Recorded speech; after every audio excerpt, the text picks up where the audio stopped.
kabeshi. Ayan mga kananay, kami po ay pumunta sa Southwoods Mall. At ayan, hindi naman po plano pero nakapunta kami. Kumbaga unplanned ang pagpunta namin sa Southwoods dahil bibili lang kami ng notebook. At ayan, pumunta na agad kami sa third floor at hinahanap namin ang kainan kasi gutom na naman si Kuya Uno. Sabi ko sa kanya, maglakad-lakad muna bago kumain dahil kadarating lang naman namin. So ayan, lumabas muna kami din sa labas at napahangin. At ayan, naglakad-lakad. Nakita ko nga pala itong tatlong banga na ito. At kung magandang magpa-picture. At ayan, nakakatuwa tingnan ang mag-aama. Nung araw, nang maliliit pa sila, may tagahabol. May mga kasama kaming tagahabol sa akin, 2 anak. Pero ngayon, palibasay malalaki na sila. Ayan, nakakapit sila sa tatay nila. At ayan, nakasakay na sila sa pababa. Papunta kami ng second floor.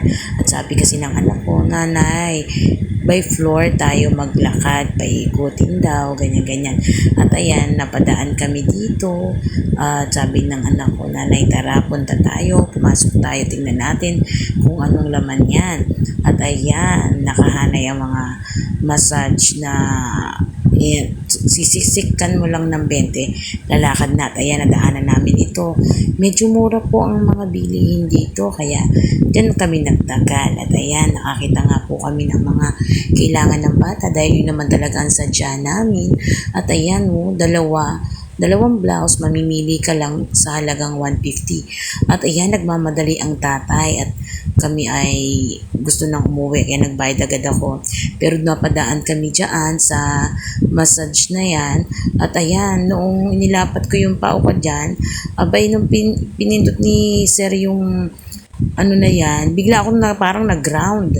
Sabi niya, ay, nakakaramdam pa ang aking mga paa. Natural, nakakaramdam pa ang aking mga paa. At ayan, umupo na rin ang aking asawa at nag-check na rin kasi may mga varicose veins siya. At ang aking anak ay umupo na rin at nagpapamassage na pala sa likod namin. At ayan, palibasa yung isa kong anak ay natatakot pa kaya hindi po muna siya nagpapamassage. Pero yung anak ko yan, nagpamassage agad sa likod. At ayan mga kabeshi, itong si kuya naman, sabi niya, ma'am, imamassage ko po ang inyong paa. Bay ako'y nagulat at kasi gawa ng masyadong effective yata ang pang-massage na yan. At ayan, inalok-alok ako ni sir at sabi, ma'am, kumuha ka na yan kasi may naka-promo yan. Sabi ko, magkano ba? Sinabi niya, alaga, hindi ko kayang kakumbilhin. Kaya sinabi ko sa kanya, baka may iba pa dyan na mura kako. Hanggang sa nakuha din namin at pinaliwanag niya kung ano yung mga magandang epekto sa katawan. At ayan, saktong-sakto, ang sarap pag kami namasahay ang paa. Alam niyo ba yung pakaramdam ko, gusto ko na matulog habang minamassage dyan ni sir yung aking paa. At ayan, may mga iba-iba pang mga kung anong pwedeng gamitin para sa pagpapamassage. At ayan, ang aking asawa, nagpamassage din. Umupo na nga rin siya at nagpamassage din ng kanyang paa.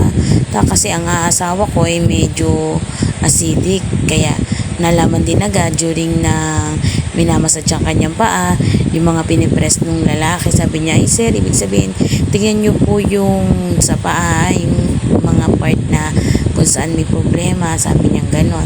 Nakita nga, oo, totoo nga, acidic nga siya.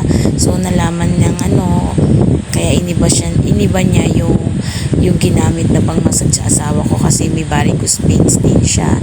Kaya iyan ang ginawa ng lalaki.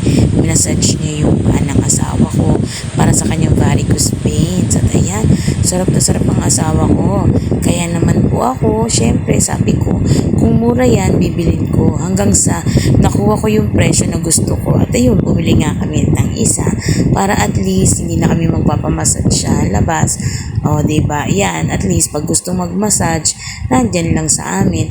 From magkano siya to pababa. Sabi ko, baka may ibababa pa. Sabi ko ganyan kasi binenta nila sa amin ng mas mura kasi naka-promo.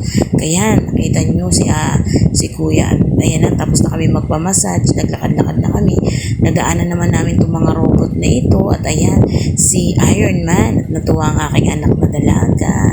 At ayan, ang mag-aama at gusto pa yatang sumayaw. Syempre, kinunan ko na ng picture sila kasi minsan lang sila bata. At nakakatuwa nga, nag-enjoy sila. Ito namang asawa ko, nakita niya si Iron Man, hindi nagpapigil, nagpa-picture din at nag-video-video siya. At yan, nakita niya nga itong si Bumblebee. Yan ba si Bumblebee ng Transformer? O iyan, kinuhanan din ng picture ng aking asawa. At syempre, itong aking anak dumaan doon. At kunang ko siya ng picture. At paglabas namin, mga kabeshi, may nagsusumba. At syempre, binidyo-video rin namin. At ayan, habang nagsusumba, alam nyo ba, napasumba rin kami. Kaya naman mga kabeshi, huwag kayong dadaan sa nagsusumba at mapapasayaw kayo. Bye-bye!